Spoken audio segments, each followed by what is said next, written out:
लाखो रुपये खर्च करून होर्डिंग बॅनरच्या माध्यमातून शुभेच्छा आणि श्रद्धांजली वाहण्याचा प्रघात जोरात सुरू असतानाच धर्मवीर आनंद दिघे प्रतिष्ठान गेली 20 वर्ष स्वर्गीय आनंद दिघे यांच्या जयंती आणि पुण्यतिथीनिमित्त जिल्ह्यातील वाड्यापाड्यात जाऊन सामाजिक उपक्रम राबवित आहेत. प्रतिष्ठानचे अध्यक्ष अशोक कुलकर्णी यांच्या मार्गदर्शनाखाली आणि पुढाकाराने जेथे वाहनही जाऊ शकत नाही अशा गावामध्ये स्वर्गीय आनंद दिघे यांचा समाजसेवेचा वारसा त्यांनी जोपासला आहे. प्रतिष्ठानच्या वतीने यंदा स्वर्गीय आनंद दिघे यांच्या जयंतीनिमित्त वाडा तालुक्यातील सरस्वती विद्या मंदिर कचाण या शाळेतील 350 विद्यार्थी आणि गावातील 100 महिलांना अन्नदान केलं आहे. स्टेफाइन या कंपनीच्या अधिकाऱ्यांनी कॅन्सरपासून बचाव कसा करता येईल याबाबत शाळेतील मुलींना आणि गावातील महिलांना मार्गदर्शन करून प्रबोधन केलं आहे. त्यांनी धर्मवीर आनंद दिघे ट्रस्टच्या वतीने मोफत सॅनिटरी पॅड देखील दिले आहेत. स्वामी समर्थ ट्रस्टच्या वतीने गावातील ज्येष्ठ महिलांना मोफत ब्लँकेटचं वाटप करण्यात आलं.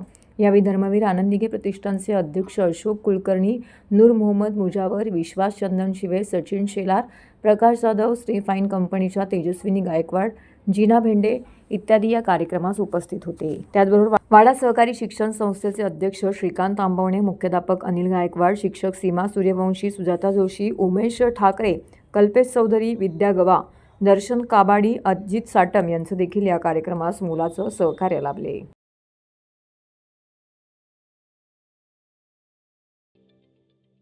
ठाणे महानगरपालिकेचे मालमत्ता कर म्हणजेच प्रॉपर्टी टॅक्स भरण्याचे आवाहन. सन 2022-23 या आर्थिक वर्षाचे मालमत्ता कराचे म्हणजेच प्रॉपर्टी टॅक्सचे बिल ठाणेकर करदात्यांना महापालिकेमार्फत आर्थिक वर्षाच्या सुरुवातीस म्हणजेच माहे एप्रिल 2022 मध्ये देण्यात आलेले आहे. तथापि अद्यापही काही करदात्यांनी मालमत्ता कर महापालिकेकडे जमा केलेला नाही. सध्या आर्थिक वर्षाचा अंतिम टप्पा सुरू झाला आहे. मालमत्ता कर वसुलीसाठी महापालिकेतर्फे कडक कारवाई हाती घेण्यात आली आहे. या अंतर्गत जंगम मालमत्ता, टीव्ही, फ्रीज, वाहन व इतर जप्त करणे तसेच स्थावर मालमत्ता वॉरंट बजावून जप्त करण्यात येत असून मालमत्तेचा जाहीर विक्रीद्वारे लिलाव करून कराची रक्कम वसूल करण्यात येत आहे. मालमत्तेस पाणी पुरवठा करण्यात येणारे नळ संयोजन खंडित करण्यात येत आहेत. त्याचप्रमाणे थकीत मालमत्ता करावर 2% व्याज आकारले जात असल्याने भरावयाची रक्कम वाढत आहे. आपला मालमत्ता कर propertytax.thanecity.gov.in या लिंकद्वारे तसंच गुगल पे, फोन पे, पेटीएम याद्वारे ऑनलाईन पद्धतीने करण्याची सुविधा उपलब्ध करून दिली आहे. शनिवार, रविवार व सार्वजनिक सुट्टीच्या दिवशी नागरिकांना मालमत्ता कर भरणे सोयीचे व्हावे याकरता महापालिकेचे मालमत्ता कर संलग्न कार्यालय या दिवशी कार्यान्वित ठेवण्यात आलेले आहे. तरी मालमत्ता कर वसुलीची अप्रिय कारवाई टाळण्याच्या दृष्टिकोनातून मालमत्ता कर भरून महापालिकेस सहकार्य करावे. धन्यवाद.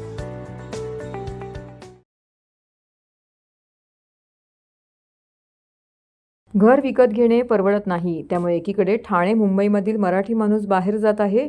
याच मराठी माणसाला उद्ध्वस्त करणारा विकास आराखडा ठाणे महानगरपालिकेने तयार केला असून डीपीमधील नियोजित रस्त्यांमुळे कळव्यातील 40 अधिकृत इमारतींवरती बुलडोझर फिरण्याची शक्यता असल्याची भीती आमदार जितेंद्र आव्हाड यांनी व्यक्त केली आहे. नुकत्याच झालेल्या विधानसभा निवडणुकीच्या धामधुमीत ठाणे शहराचा नवीन विकास आराखडा ठाणे महानगरपालिकेने प्रसिद्ध केला. हा विकास आराखडा शहरातील अनेक प्रभागांना उद्ध्वस्त करणार असल्याचा आरोप झाल्याने तो वादाच्या भोवऱ्यात सापडला आहे. कळव्यातील सुदामा, त्रिमूर्ती, NMM सोसायटी आणि सह्याद्री अधिकृत इमारतीच्या परिसरातून रस्त्यांचे आरक्षण टाकले आहे. त्यामुळे या विकास आराखड्याला पुन्हा नागरिकांनी विरोध केला. स्थानिक आमदार जितेंद्र आव्हाड यांनी या परिसरात जाऊन संतप्त नागरिकांची भेट घेतली. महापालिकेचा नवीन विकास आराखडा कळवा खारेगावला उद्ध्वस्त करणारा असल्याचा आरोप करत रस्त्याच्या आरक्षणाला आमदार आव्हाड यांनी पुन्हा एकदा कडकडून विरोध केला आहे. ठाण्यामध्ये एकही क्लस्टर यशस्वी होताना दिसत नाही. क्लस्टरच्या नावाने ठाण्यात दादागिरी सुरू झाली असून काही लोकप्रतिनिधी क्लस्टरच्या योजनेने आम्हीच तारणहार आहोत असं दाखवून नागरिकांना फसवत आहेत. आमच्या नातवाला घर मिळणार असेल तर त्या योजनेचा फायदा काय असा सवाल उपस्थित करत जोपर्यंत विश्वासात घेऊन सांगत नाहीत तोपर्यंत आमचा विरोध आहे. त्यामुळे ठाणेकरांना गृहीत धरू नका असा इशारा आव्हाड यांनी यावेळी दिला आहे. कळव्यातील जय त्रिमूर्ती सोसायटीची जागेवरती कब्जा झाला असून त्या ठिकाणी बेकायदा व्यायामशाळा उभारण्यात आली आहे. ही व्यायामशाळा तोडण्याचे आदेश न्यायालयाने देऊनही पालिका प्रशासन कोणतीही कारवाई करत नाही. या भागातील स्थानिक नागरिकांनी वारंवार पालिका आयुक्तांना पत्रव्यवहार करून बेकायदा व्यायामशाळा तोडण्यात येत नाही. यावर आमदार जितेंद्र आव्हाड यांनी संताप व्यक्त करत आयुक्त सौरभ राव यांनी पालिकेचे आयुक्त म्हणून काम करावे, एक राजकीय पक्षाचे प्रतिनिधी म्हणून काम करू नये असा सल्लाही आव्हाड यांनी दिला आहे. सोसायट्यांची संयुक्त पत्रकार परिषद, त्याच्यात त्रिमूर्ती आहे, सुदामा आहे, सह्याद्री आहे, NMM आहे आणि अशा वेगवेगळ्या सोसायटीज आहेत. या सगळ्या 1980च्या दशकातल्या सोसायट्या आहेत आणि ह्या सगळ्या प्लॅन पास सोसायटी, महानगरपालिकेची चा प्लॅन मंजूर असलेल्या अधिकृत सोसायट्या आहेत. त्या काही इलिगल नाही. आता नवीन DP प्लॅन आला आहे. त्या DP प्लॅन मध्ये या सगळ्या सोसायट्या उद्ध्वस्त करण्याचं काम या DP प्लॅनने केलेलं आहे. वास्तविक पाहता माझा असा आरोप आहे की ह्या DP प्लॅन मध्ये अभ्यासच केला गेला नाही. अधिकृतरित्या स्थापन झालेल्या सोसायट्यांवरनं रस्ते काढण्याची नवीन पद्धत भारतामध्ये पहिल्यांदा मला दिसते. का निष्काळजीपणा, ही सगळी मध्यमवर्गीय मराठी माणसं आहेत जी एक आपली पुंजी एकदाच वापरू शकते. काय व्यापारी नाहीत की एक फ्लॅट गुजरातमध्ये घेतला, एक फ्लॅट चर्चगेटला घेतला, तिसरा फ्लॅट पुण्यात घेतला, चौथा रो हाऊस महाबळेश्वरला घेतला. यांचं एकच घर असतं. या एका घराचे ठाणे महानगरपालिकेच्या नवीन DP प्लॅन मध्ये वाटोळ करून टाकले. वाटोळ अशा पद्धतीने रस्ते टाकले आहेत की ह्या बिल्डिंगी डेव्हलपच होऊ शकत नाही, रिडेव्हलपमेंट होऊ शकत. तर ही सगळी माणसं बघा, त्याच्यातले फार कमी तरुण दिसत आहेत. इथे बघा, ही सगळे तर त्या वयाला आलेली माणसं आहेत. त्यांनी कुठे जायचं? हे ठाणे महानगरपालिकेला माणुसकी नावाची गोष्ट आहे की नाही? वयाच्या 60ला ओलांडलेल्या माणसांनी ही धावपळ करत सोसायटी सुटायचं, ऑब्जेक्शन टाका, मग आता यांच्या मागे लागा, मग टेन्शन बाळगा. कशासाठी? आपली पुंजी एकत्र करून अधिकृतरित्या घर घेतलेल्या माणसांचा छळ ठाणे महानगरपालिका का करतंय? हे सगळ्या मधनं रस्ते काढलेत. या बिल्डिंग म्हणजे हे रिडेव्हलपमेंट होऊ शकत नाही. आणि प्लॉट छोटे नाहीत. प्रत्येक सोसायटीचा प्लॉट हा 2 एकरच्या वरती आहे. म्हणजे या सगळ्या सोसायटी एकत्र आल्या, जो माझा नेहमीचा प्रयत्न असतो, तर इथे एक सुंदर कॉम्प्लेक्स होऊ शकतं. अर्थात ती मराठी माणसं आहेत, ती काही एकत्र येत नाहीत. तर सुदामाचा ह्याचा किती रे, सह्याद्रीचा किती एकर आहे? 10,000 म्हणजे जवळजवळ 4 एकर. तसाच त्रिमूर्तीचाही 2.5-3 एकर. म्हणजे हे सगळे जर व्यवस्थित एकत्र केले तर जवळजवळ आपल्याकडे 10 एकर जमीन होते. 10 एकर जमिनीचा हे आमच्या इथे जे NMM बांधलं गेलं आशरनी, त्याच्या तिपटीने काम होऊ शकतं. आणि मी आता प्रयत्न करणार आहे ह्या सगळ्यांना एकत्र करा. आता यांचं मी काय ऐकणार नाही. यांनी कितीही प्रयत्न केला तरी ह्यांच्या मध्ये जाऊन हे सगळं एकीकडे कळवा आपलं रूप बदलतंय. म्हणजे मी सांगतो, कळवा आणि पारसिक हे घोडबंदरपेक्षा 2000% चांगलं. 5 मिनिटावर 2-3 मिनिटावर स्टेशन आहे. 3 मिनिटावरती हा रस्ता तर काय मोठा होऊ शकत नाही. कारण का DP प्लॅन मध्ये ह्या इथल्या बाजूच्या 40 बिल्डिंगी पाडण्याचा प्लॅन करून टाकलाय. त्या 40 बिल्डिंगी पाडण्याला माझा विरोध नाही. रस्ता मोठा झाला पाहिजे. पुनर्वसन कसे करणार ते आधी सांग. पुनर्वसनाचा प्लॅन शिवाय तुम्ही 40 बिल्डिंगी पाडता, त्या मुश्किल समजता. आणि आजही ते इलिगल आहे म्हणून बोंबलता. आज ठाणे महानगरपालिका कळव्याच्या एरियामध्ये हजारो इलिगल बांधकामं चालू आहेत. तुमच्या अधिकाऱ्याच्या मनमर्जीने चालू आहेत. अधिकारी पैसे घेतात आणि इलिगल बिल्डिंगी बांधायला देतात. आम्ही तक्रार करून दमलो. शहरात पाणी कमी होत आहे, शहराचे रस्ते कमी होत आहेत, शहराचं पार्किंग कमी होत आहे. कोणाला काय पडली?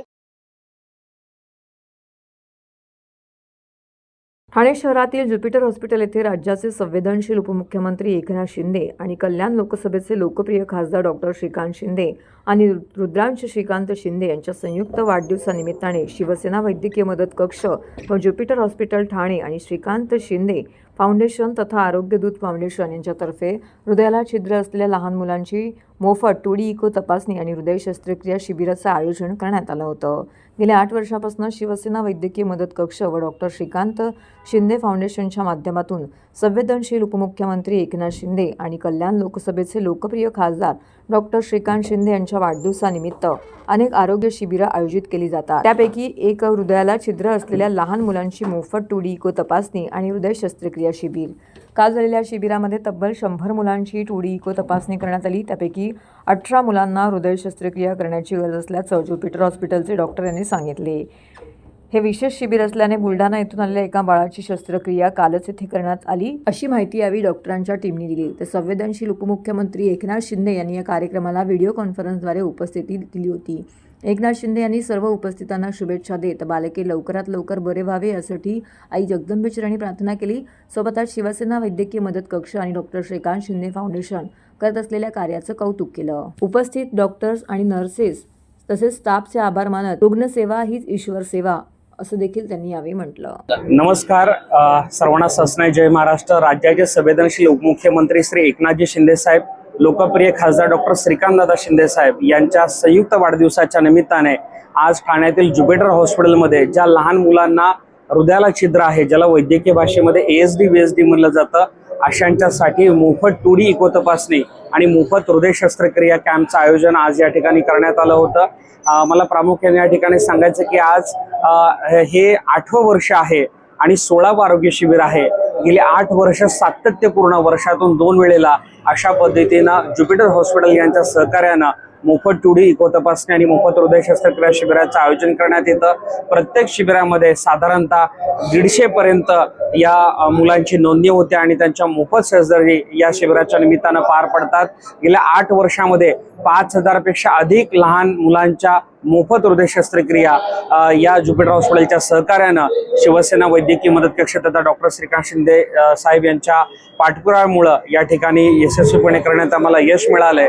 या निमित्तानं एकनाथ शिंदे साहेबांचा 60वा वाढदिवस असल्यामुळे आपण एकनाथ हीरक आरोग्य वर्ष साजरं करत आहोत आणि या संपूर्ण वर्षभरामध्ये दर आठवड्याला दर महिन्याला विविध जिल्ह्यांमध्ये आरोग्यविषयक उपक्रम आपण या ठिकाणी राबवणार आहोत, ज्यामध्ये प्रामुख्यानं 60,000 नागरिकांची आरोग्य तपासणी, 60,000 मोतीबिंदू मुख शस्त्रक्रिया, 60 ठिकाणी भव्य महाआरोग्य शिबिरं, 60,000 वृक्ष लागवड, अशा पद्धतीचे विविध उपक्रम आपण संपूर्ण महाराष्ट्रामध्ये या एकनाथ शिंदे साहेबांच्या 60व्या वाढदिवसाच्या निमित्तानं आयोजित केलेले आहेत। माझी महाराष्ट्रातील तमाम नागरिकांना विनंती आहे की आपल्या जिल्ह्यामध्ये ज्या ज्या ठिकाणी शिवसेना वैद्यकीय मदत कक्षाच्या माध्यमातून मोफत दिव्यांग बांधवांना मोफत कृत्रिम अवयव शिबिर असतील, हातपाय वाटप शिबिर असतील किंवा ज्या ज्या ठिकाणी जे उपक्रम आरोग्यविषयक सुरू आहेत त्या उपक्रमांचा आवर्जून लाभ घ्यावा असं विनम्र आवाहन मी या निमित्ताने करत आहोत। यासोबतच 9 फेब्रुवारी रोजी एकनाथजी शिंदे साहेबांच्या वाढदिवसाच्या दिवशी आपण टेमी नाक्यावर देखील आरोग्य शिबिराचं आयोजन केलेलं आहे। या संपूर्ण उपक्रमासाठी आम्हाला पाठपुरावा करणारे, मदत करणारे आदरणीय शिवसेना वैद्यकीय मदत कक्षाचे कार्याध्यक्ष रामरावजी, निखिल बुर्जडेजी, बाजीराव चव्हाणजी, तसेच शिवसेना वैद्यकीय मदत कक्ष आणि डॉक्टर श्रीकांत शिंदे फाउंडेशनचे सर्व निस्वार्थी काम करणाऱ्या रुग्णसेवकांचं मी मनापासून आभार व्यक्त करतो। ठाणे रेल्वे स्थानक परिसरात विरुद्ध दिशेने होणारी वाहतूक रोखण्याकरिता ठाणे वाहतूक पोलीस आणि ठाणे महानगरपालिकेने टायर किलर बसवले आहेत। प्रायोगिक तत्वावरती हे टायर किलर बसवण्यात आले असून हा प्रयोग यशस्वी ठरल्यास शहरातील इतर मार्गिकांवरही टायर किलर बसवले जाणार आहेत, असं यावेळी पोलिसांनी स्पष्ट केलं आहे। ठाणे रेल्वे स्थानक परिसरातील वाहतूक सुरळीत व्हावी यासाठी काही भागामध्ये एक दिशा मार्गिका केल्या आहेत। असं असलं तरी या मार्गिकांवरती वाहतूक पोलीस नसल्यास काही वाहन चालक, विशेषतः रिक्षा चालक विरुद्ध दिशेने वाहनं चालवून या मार्गिकेमध्ये प्रवेश करत असतात। त्यामुळे वाहतुकीस अडथळा होऊन येथे वाहतूक कोंडी होत असते। विरुद्ध दिशेने वाहन चालवल्यास गंभीर अपघात होण्याची शक्यता देखील निर्माण होते। त्यामुळे ठाणे वाहतूक पोलीस आणि ठाणे महानगरपालिकेने या मार्गावरती टायर किलर बसवण्याचा निर्णय घेतला आहे। त्यानुसार छत्रपती शिवाजी महाराज पथ परिसरामध्ये ठाणे रेल्वे स्थानक येथून मोह विद्यालयाच्या दिशेने जाणाऱ्या वाहतूक मार्गावरती त्यानुसार छत्रपती शिवाजी महाराज पथ परिसरात ठाणे रेल्वे स्थानकांहून मोह विद्यालयाकडे जाणाऱ्या रस्त्यावरती टायर किलर बसवण्यात आले आहेत। हे टायर किलर प्रायोगिक तत्वावरती बसवण्यात आले असून टायर किलरमुळे विरुद्ध दिशेने जाणाऱ्या वाहतुकीला आळा बसणार असल्याची माहिती यावेळी पोलिसांनी दिली आहे। आज आपण बघतोय की पोलीस आयुक्त हद्दीमध्ये PMCच्या सहाय्याने आपण टायर किलर बसवत आहोत। याचा सगळ्याच नागरिकांना फायदा होणार आहे।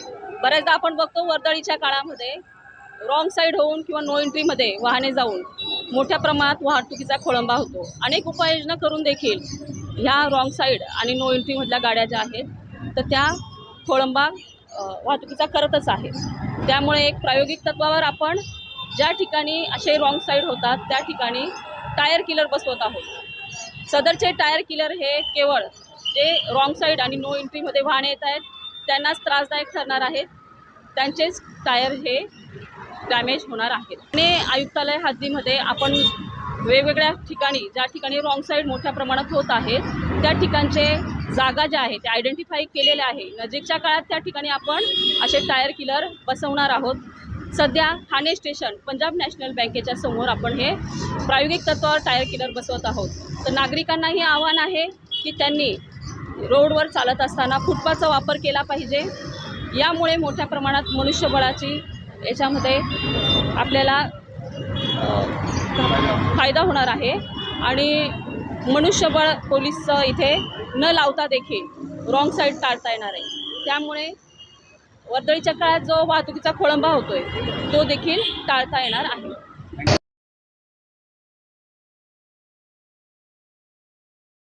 राष्ट्रीय भाषा विचार मंच आणि राजस्थानी सेवा समिती यांनी ठाणे येथील डॉक्टर काशीनाथ घाणेकर सभागृहामध्ये राष्ट्रीय कवी संमेलनाचं आयोजन केलं होतं.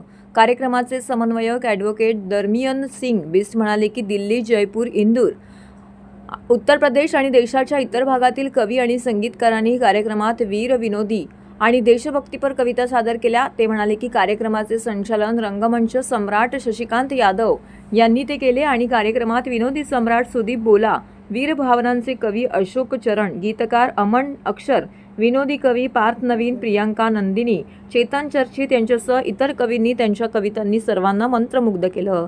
या कार्यक्रमाला ठाणे पोलीस आयुक्त ज्ञानेश्वर चव्हाण प्रमुख पाहुणे म्हणून उपस्थित होते.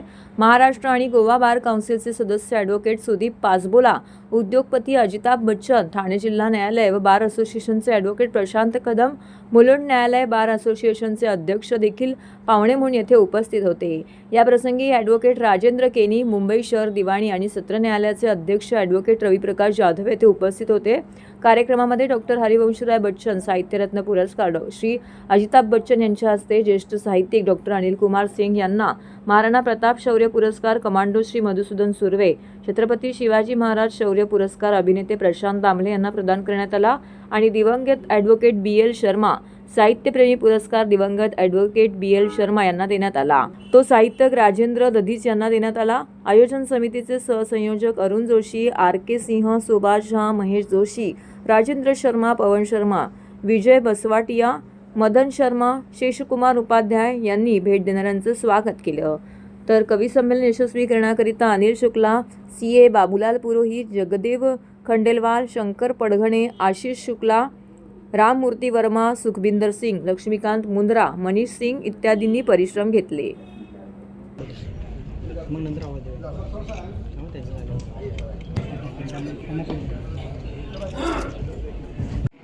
केवल सोच कर देखिए कभी युगांडा में पैदा होते तो कैसे दिखते हैं, दक्षिण अफ्रीका में पैदा होते तो कौन तुमको देखता और किसको कम देखते हैं। ये हमारे हर महीने निबंध लिखने को लेते थे सर, हर महीने निबंध लिखने को लेते थे, निबंध लिखने को दिया, दिवाली पे निबंध लिखो। मैंने बताया ना, समझदार व्यक्ति मैंने निबंध लिखा। दिवाली हिंदुओं का पवित्र त्योहार है, इस दिन हम नए कपड़े पहनते हैं, जैसा सीखे वैसा लिखो। इस दिन हम नए कपड़े पहनते हैं, दीप जला करके हिंदुओं का त्योहार मनाते हैं, पटाखे फोड़ते हैं, लेकिन कुछ लोग इस दिन जुआ खेलते हैं। क्या गाली के जरिए जुआ खेलते हैं, मुझे समझ में आ रहा है। बेटी बसने को बनारस घाट मिला है, हो भाग मेरा कुछ चोर भरत भूमि का घाट मिला। मैं वाल्मीकि का प्रथम छंद गंगा की अमृत कहानी हूँ, है गर्व मुझे अति गर्व मुझे कि मैं एक हिंदुस्तानी, है गर्व मुझे अति गर्व मुझे कि मैं एक हिंदुस्तानी। तन घाट बनारस के जैसा मन पावन गंगा का जल, अधरों पर गलू का मिनाज, आंखों में हया का काजल। मैं भाव बुद्ध सा लिए हुए गंगा की अमृत वाणी हूँ, है शौर्य जहाँ पर जन्म लिया वह झांसी वाली रानी, है शौर्य जहाँ पर जन्म लिया वह झांसी वाली रानी, है शौर्य।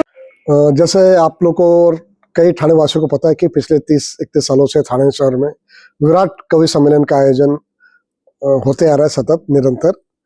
और स्वर्गीय एडवोकेट BL शर्मा जी एक कवि सम्मेलन करते थे, उनके अकस्मात निधन के बाद ऐसा लग रहा था कि ये जो कवि सम्मेलन है, जो परंपरा चल रही थी पिछले 30 सालों से, ऐसा लग रहा था कि बंद हो जाए। लेकिन हमारे जो सभी आयोजन समिति के लोग हैं, उन्होंने सबने ऐसा निश्चय किया कि ये जो 30 साल की जो परंपरा है, इसको सतत रूप से चालू रखा जाए। और हमने सभी ने मिलकर इस परंपरा को चालू रखा। पिछले साल भी मेरे संयोजन में और मेरे आयोजन समिति के संयोजन में यह कार्यक्रम सफलतापूर्ण समाप्त हुआ। इस साल भी ये जवाबदारी हमारे ऊपर थी, तो इस साल हमने भी विराट कवि सम्मेलन का आयोजन किया। बहुत ही सुंदर माहौल है। आज कुछ लोग कुंभ गए हैं, जैसे आपको मालूम आज वसंत पंचमी है। आपको पता है कि जैसे आज बहुत शादियां भी है, बहुत त्यौहार है, उसके बावजूद भी आज हॉल खचाखच भरा हुआ है। तो मुझे लग रहा है कि हिंदी को प्रेम करने वाले लोग आज भी हैं, और लंबे लंबे से कई दो लोग तो मध्य प्रदेश से आए हुए हैं। तो उनको देख के ऐसा लग रहा है कि हमारा जो ये कवि सम्मेलन कर रहा है ये सार्थक हो रहा है। इसमें देवास से शशिकांत यादव जी आए हुए हैं, पार्थ नवीन है, अमन अक्षर है, सुदीप बोला है, ओम नंदिनी जी है। ऐसे देश से कई जो वरिष्ठ कवि है वो आए हुए हैं और वो अपना काव्य पाठ कर रहे हैं। हाँ, जैसे कि पिछले कई सालों से यहाँ पे हम लोग साहित्य डॉक्टर हरिवंश राय बच्चन साहित्य पुरस्कार देते थे, राणा प्रताप शौर्य पुरस्कार देते थे, शिवाजी महाराज पुरस्कार देते थे। और पिछले सालों से हमने जो कवि सम्मेलन का जिन्होंने थाने में नींव रखी और 29 साल जिन्होंने सतत एक काम किया कवि सम्मेलन को जीवित रखने के लिए, तो ऐसे उनके नाम से भी हमने एक पुरस्कार स्वर्गीय एडवोकेट BL शर्मा साहित्य मित्र पुरस्कार दिया है। और इस साल महाराणा प्रताप पुरस्कार जो है, जैसा आपने देखा ही, हमने सुरवे जी को दिया है, जिनको 11 गोली लगी थी, और 11 गोली लगने के बाद भी आज भी वो सेवारत है। तो ऐसे उनको हमने महाराणा प्रताप पुरस्कार दिया है, रत्न दिया है। और शिवाजी महाराज पुरस्कार जैसे आपको मालूम कि प्रख्यात कलाकार प्रशांत दामले जी को दिया गया है। और ये हमारे लिए बहुत ही गौरव का विषय है कि प्रशांत दामले जी और सुरवे जी जो 11 गोली खा के भी आज जीवित और हमारी रक्षा कर रहे हैं और आज भी सेना में है। उन्होंने यहाँ हमारा जो उनको सत्कार देने का जो हमारा मन था उसको रखा, उसके लिए हम लोग उनके भी आभारी हैं।